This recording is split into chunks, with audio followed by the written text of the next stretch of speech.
प्रधानमंत्री नरेंद्र मोदी 3 देशों की यात्रा कर स्वदेश लौट आए हैं। पीएम की इस यात्रा को लैंडमार्क विजिट कहा जा रहा है। पीएम मोदी सबसे पहले साइप्रस, फिर कनाडा और आखिर में क्रोएशिया गए। लेकिन सबसे अहम पड़ाव रहा कनाडा का, जहां G7 की बैठक में पीएम मोदी ने दुनिया को विश्व शांति का संदेश दिया। G7 में विश्व के तमाम नेताओं के साथ पीएम मोदी की मुलाकात हुई। कनाडा के प्रधानमंत्री मार्क कार्नी के उन्होंने कहा कि G7 शिखर सम्मेलन में प्रधानमंत्री नरेंद्र मोदी की उपस्थिति भारतीय अर्थव्यवस्था के आकार और गतिशीलता और भारत की नेतृत्व वाली स्थिति का प्रतिबिंब है। तो वहीं इस तरह साइप्रस का भी भारत को साथ मिला, यानी कि पीएम मोदी आतंकवाद और विश्व शांति से लेकर तमाम मुद्दों पर दुनिया को अपने रुख से सहमत कराकर लौटे हैं। तो देखिए किस तरीके से ये प्रधानमंत्री की यात्रा खास रही। अब हम आपको ये 3 तस्वीरें दिखा रहे हैं जब साइप्रस में प्रधानमंत्री नरेंद्र मोदी मौजूद थे।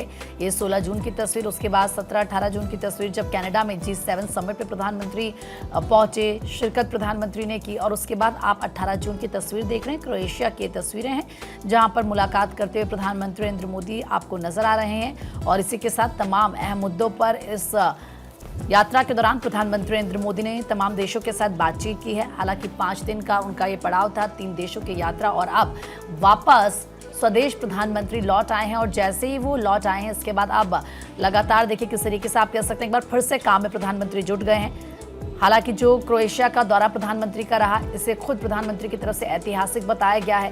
प्रधानमंत्री की तरफ से आतंकवाद का जिक्र किया गया, ये कहा गया कि आतंकवाद पर जो हमारा रुख है वो क्लियर है। और ऐसे में हम आपको अलग अलग तस्वीरें दिखा रहे हैं। तो देखिए भारत और क्रोएशिया दोनों लोकतंत्र जैसे मूल्यों से जुड़े हैं। पीएम नरेंद्र मोदी के तमाम जो बड़े बयान थे उनमें से ये एक, और ये तस्वीरें जिसका जिक्र पलक भी कर रही थी। ये तस्वीर है जब साइप्रस के राष्ट्रपति के द्वारा प्रधानमंत्री नरेंद्र मोदी को सर्वोच्च सम्मान से सम्मानित किया गया। 2 तस्वीरें भी हमने आपको दिखाई जहां पर जो उपहार लेकर पीएम मोदी पहुंचे थे। और इस दौरान साइप्रस के राष्ट्रपति ने grand cross of the order of Makarios 3 से सम्मानित पीएम मोदी को किया है। और ये पुरस्कार साइप्रस के पहले राष्ट्रपति के नाम पर रखा गया है।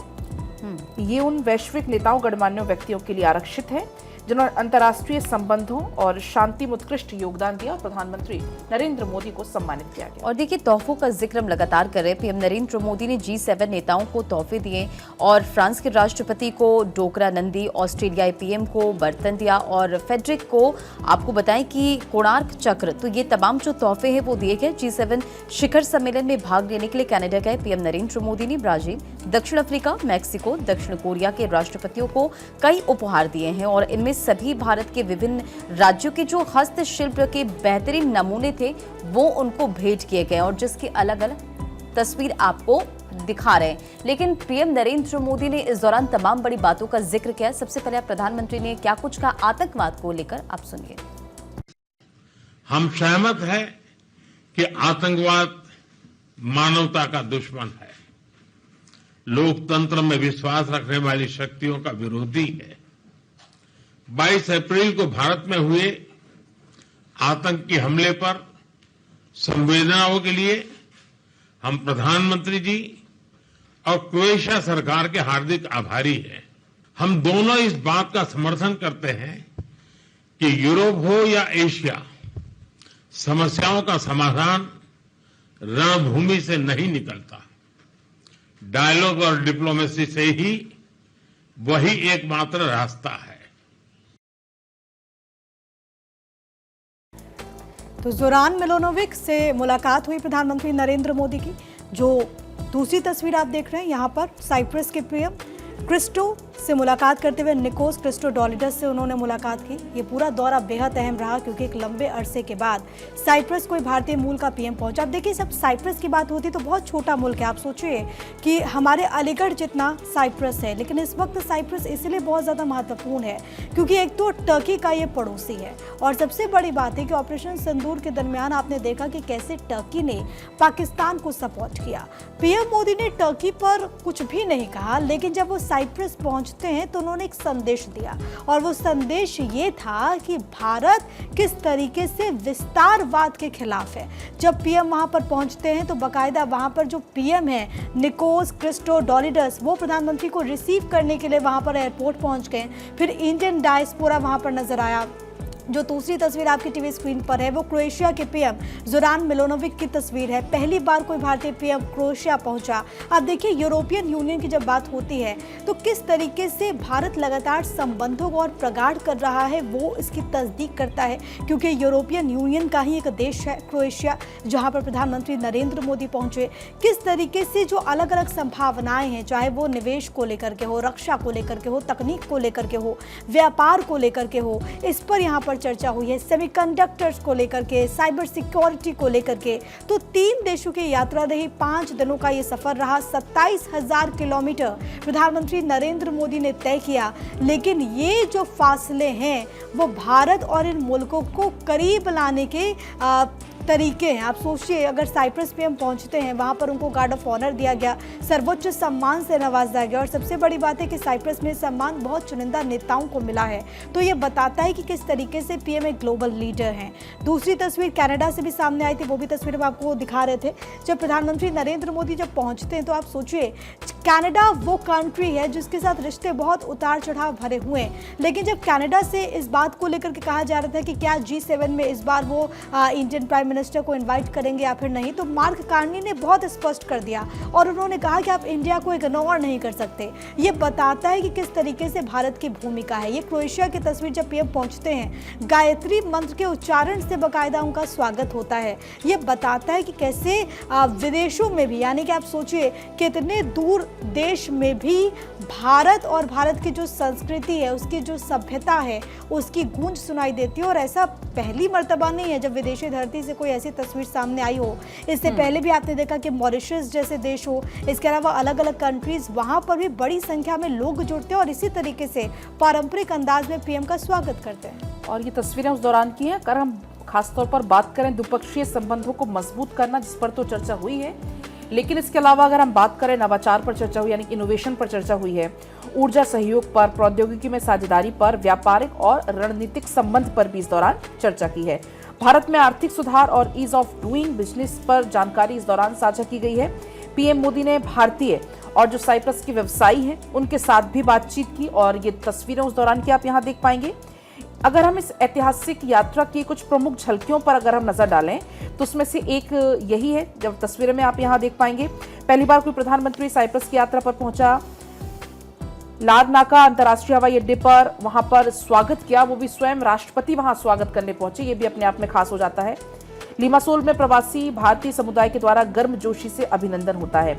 हालांकि इस दौरान जो साइप्रस के राष्ट्रपति थे उन्होंने ये कहा कि आज हम और अधिक पुल बना रहे हैं, विश्वास, साझा मूल्य, नवाचार, हमारे समृद्ध ऐतिहासिक संबंधों पर आधारित एक नई रणनीति साझेदारी का युग आरंभ हो रहा है। तो इन तमाम बड़ी बातों का जिक्र उस दौरान किया गया। देखिए, पीएम नरेंद्र मोदी ने दोनों देशों के द्विपक्षीय संबंधों को तीसरे कार्यकाल में 3 गुना गति से बढ़ाने का निर्णय लिया और रक्षा सहयोग योजना, व्यापार, फार्मा, कृषि, आईटी, डिजिटल और स्वच्छ तकनीक जैसे क्षेत्रों में साझेदारी बढ़ाई जाएगी, इसका भी जिक्र प्रधानमंत्री नरेंद्र मोदी की तरफ से किया गया। इसी के साथ देखिए, भारत और क्रोएशिया के सांस्कृतिक और शैक्षणिक संबंधों को और मजबूत किया जाएगा। हिंदी चेयर की टाइमलाइन 2030 तक बढ़ाई गई है और 5 साल का सांस्कृतिक कार्यक्रम तय हुआ है और लोगों की आवाजाही के लिए मोबिलिटी समझौता भी जल्द होगा। इसी के साथ देखिए, पीएम नरेंद्र मोदी ने कहा कि क्रोएशिया में भले ये यात्रा छोटी है, लेकिन मुझे आपके शहर की संस्कृति, जीवन शैली और यहाँ के लोगों की गर्मजोशी का अनुभव हुआ। यहाँ मुझे अपनेपन का एहसास हुआ। हमने बहुत से महत्वपूर्ण निर्णय लिए जो भारत क्रोएशिया साझेदारी को और मजबूत करेंगे और नए क्षेत्रों में मिलकर काम करने के रास्ते खोलेंगे। इसी के साथ अलग अलग तस्वीर आपके स्क्रीन पर है। जब क्रोएशिया की राजधानी जग्रेब में पीएम नरेंद्र मोदी पहुंचते हैं, उनका स्वागत प्रधानमंत्री आंद्रेज करते हैं और इसी के साथ देखिए, क्रोएशिया में जब प्रधानमंत्री पहुंचते हैं तो मंत्र उच्चारण के साथ उनका स्वागत किया जाता है। क्रोएशिया की राजधानी जग्रेब में पीएम नरेंद्र मोदी के स्वागत में भारतीय नृत्य भी किया गया और इसके बाद पीएम नरेंद्र मोदी ने क्रोएशिया में आपको बताया कि मातृभूमि के स्मारक पर भी पुष्पांजलि अर्पित की और उसके बाद पीएम नरेंद्र मोदी कई महत्वपूर्ण मीटिंग्स में शामिल हुए और ये तस्वीर आपके स्क्रीन पर है फिलहाल, जिसका जिक्र मैंने अभी किया कि पीएम नरेंद्र मोदी ने क्रोएशिया के जाग्रेब में मातृभूमि के स्मारक पर पुष्पांजलि अर्पित की, नमन किया उन्होंने। और इसी के साथ साथ आप देखिए अलग अलग जो तस्वीर क्या कुछ रहा आपको लगातार दिखा रहे, लेकिन पीएम नरेंद्र मोदी की तरफ से क्रोएशिया को लेकर क्या कुछ कहा गया है आपको सुनाते हैं। भारत और क्रोएशिया लोकतंत्र, रूल ऑफ लॉ, प्लुरलिज्म और इक्वलिटी जैसे साझा मूल्यों से जुड़े हैं। ये सुखद संयोग है कि पिछले वर्ष भारत के लोगों ने मुझे और क्रोएशिया के लोगों ने प्रधानमंत्री आंद्रे जी को लगातार तीसरी बार सेवा करने का अवसर दिया है। इस जनविश्वास के साथ हमने अपने तीसरे कार्यकाल में अपने द्विपक्षीय संबंधों को 3 गुना गति देने का निर्णय लिया है। रक्षा क्षेत्र में लॉन्ग टर्म सहयोग के लिए एक रक्षा सहयोग प्लान बनाया जाएगा, जिसमें ट्रेनिंग और मिलिट्री एक्सचेंज के साथ साथ रक्षा उद्योग पर भी फोकस किया जाएगा। ऐसे बहुत से क्षेत्र हैं जहां हमारी अर्थव्यवस्थाएं एक दूसरे की पूरक हो सकती हैं। तो आपने सुना प्रधानमंत्री नरेंद्र मोदी को यहाँ पर कुछ बड़ी बातों का जिक्र कर रहे थे। अगर हम बात करें पीएम मोदी के कौन कौन से ऐसे 4 बयान मुख्य रहे और बड़े रहे। सबसे पहली बात, प्रधानमंत्री ने भारत और क्रोएशिया दोनों लोकतंत्र जैसे मूल्यों से जुड़े, इसका जिक्र पीएम की तरफ से किया गया। और दरअसल दूसरी जो बड़ी बात रही इस दौरे के दौरान वो पीएम की रही कि दोनों देशों के बीच में डिफेंस और डिजिटल में साझेदारी बढ़ेगी, इसका जिक्र भी किया गया। क्योंकि जब पीएम मोदी क्रोएशिया पहुंचे, उनकी जब यात्रा हुई शुरू, गर्मजोशी से जो उनका स्वागत वहां पर हुआ, इस दौरान कहा गया कि भारत और क्रोएशिया लोकतंत्र, कानून और विविधता जैसे साझा मूल्यों से जुड़े हुए हैं। दोनों देशों ने द्विपक्षीय संबंधों को तीसरे कार्यकाल में 3 गुना गति से बढ़ाने का निर्णय लिया है, जिसमें रक्षा सहयोग योजना, इसके अलावा व्यापार, कृषि, आईटी, डिजिटल, ये ऐसे क्षेत्र हैं जहां पर साझेदारी और आने वाले समय में बढ़ाई जाएगी, इसका जिक्र भी किया गया। संस्कृति, शिक्षा और सहयोग को और कैसे मजबूत किया जाएगा, इसका भी वहां पर जिक्र हुआ, जिसमें भारत क्रोएशिया के सांस्कृतिक और शैक्षणिक संबंधों को और मजबूत किया जाएगा, इसका जिक्र हुआ। भारत क्रोएशिया साझेदारी को और मजबूत पीएम करेंगे। तो ये कुछ खास बड़ी बातें रही प्रधानमंत्री के क्रोएशिया दौरे से। और देखिए, क्योंकि पलक आपको उनकी जो बड़ी बातें रही उनका जिक्र यहाँ पर कर रही है, तो वहीं अगर प्रधानमंत्री के कुछ और बड़े बयानों की बात करें, जिसमें भारत और क्रोएशिया दोनों लोकतंत्र जैसे मूल्यों से जुड़े हैं, प्रधानमंत्री नरेंद्र मोदी की तरफ से कहा गया। पहले हमने देखा कि कैसे प्रधानमंत्री का क्रोएशिया में गर्मजोशी से स्वागत होता है। इसके बाद वहां पर जो प्रधानमंत्री का वहां पर आना और वहां पर उनका स्वागत करना, वो भी मंत्रोच्चार के साथ, तो कहीं ना कहीं ये एक अलग तस्वीर थी। इस वक्त हमारे साथ विदेश मामलों के जानकार डॉक्टर ब्रह्मदीप एल्यून जी जुड़ चुके हैं। बहुत बहुत स्वागत है ब्रह्मदीप जी आपका भारत 24 पर। सर, 3 देशों की यात्रा और 5 दिन प्रधानमंत्री यात्रा करते हैं। जब प्रधानमंत्री इन देशों में जाते हैं, चाहे हम बात साइप्रस की करें, चाहे कनाडा की करें या क्रोएशिया की करें, प्रधानमंत्री का वहां पर भव्य स्वागत होता है। एक अलग तस्वीर निकलकर सामने आती है। आप उनकी इस यात्रा को कैसे देखते हैं और क्या मैसेज इससे पूरे वर्ल्ड को जाता है? देखिए, बिल्कुल प्रधानमंत्री मोदी जिस प्रकार से यात्रा करके लौटे हैं वो बहुत अभूतपूर्व है, इसलिए भी क्योंकि साइप्रस और तुर्की जो है वो एक दूसरे के प्रतिद्वंदी है। हमने देखा है कि तुर्की ने किस प्रकार से ऑपरेशन सिंदूर में भारत का विरोध किया था, पाकिस्तान के साथ खड़ा था। तो जाहिर सी बात है, भारत प्रधानमंत्री मोदी का साइप्रस में न केवल अभूतपूर्व स्वागत हुआ है, वहां के सर्वोच्च अवार्ड से उन्हें नवाजा गया है, लेकिन उसके साथ ही साथ भारत ने टर्की को यह संदेश भी दे दिया है कि आप यदि पाकिस्तान के साथ रहकर भारत को चुनौती देते हैं तो भारत जो है वो यूरोप जाकर भी आपको चुनौती देने का मानता रखता है। तो आपने और देखा भी कि वहां पर एक जगह प्रधानमंत्री मोदी के पैर भी छुए गए, तो ये निश्चित तौर पर बहुत महत्वपूर्ण यात्रा थी। और दूसरी बात, जहां तक सवाल है कनाडा का, तो कनाडा में जाना, प्रधानमंत्री मोदी का G7 में शामिल होना, आतंकवाद को लेकर आलोचना करना, खासकर महाशक्तियों की कि आप डबल स्टैंडर्ड की नीतियों को लागू नहीं कर सकते, तो ऐसा प्रधानमंत्री मोदी ही कर सकते हैं, क्योंकि भारत दुनिया का बहुत बड़ा लोकतांत्रिक देश है।